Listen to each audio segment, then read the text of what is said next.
નમસ્કાર. જો તમે એક સારી સરકારી નોકરીની રાહ જોઈ રહ્યા છો તો આ માહિતી તમારા માટે જ છે. ઇન્ડિયા પોસ્ટ 2026માં ગ્રામીણ ડાક સેવકની મોટી ભરતી લઈને આવી રહ્યો છે. ચાલો આ તક વિશે બધું જ વિગતવાર જાણીએ. અને શરૂઆત કરીએ સૌથી મોટા સમાચાર સાથે. આ કોઈ નાની મોટી ભરતી નથી. અહીં વાત થઈ રહી છે 30,000થી પણ વધુ સરકારી જગ્યાઓની.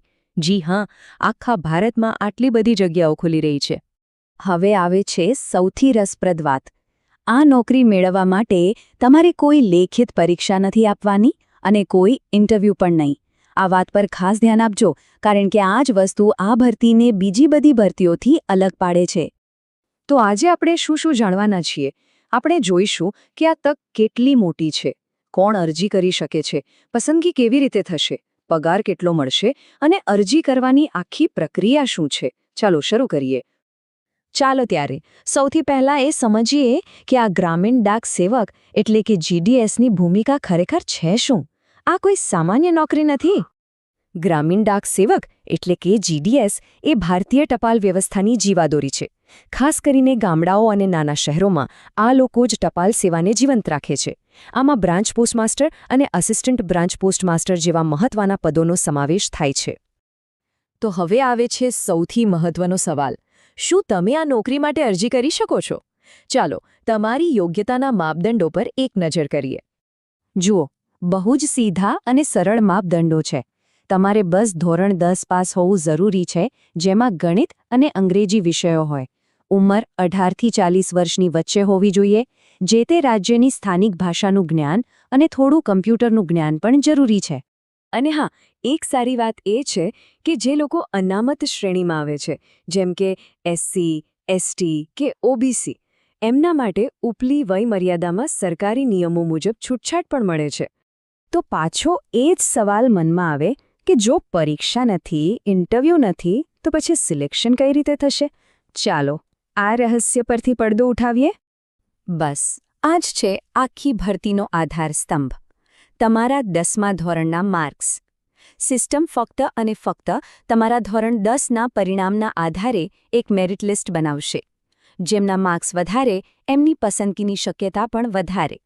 આખી પ્રોસેસ એકદમ પારદર્શક છે.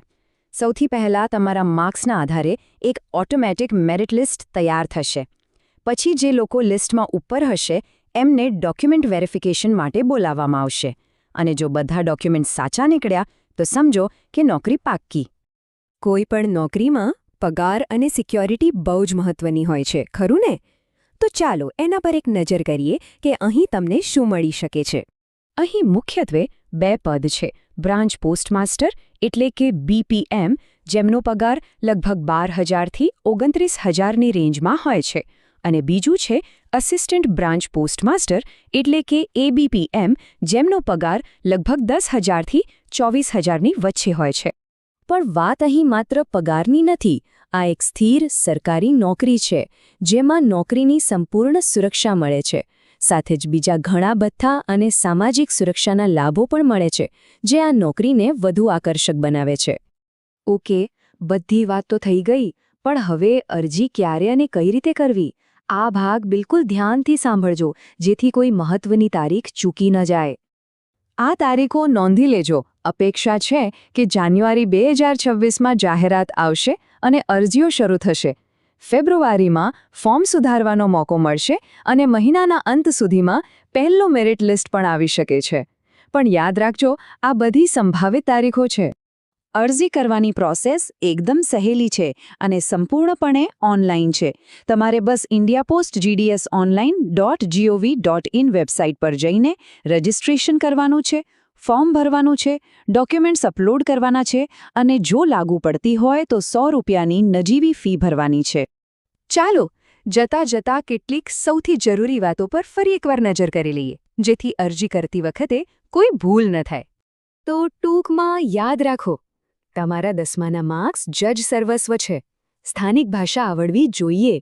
મહિલાઓ અને અનામત વર્ગના ઉમેદવારો માટે કોઈ ફી નથી.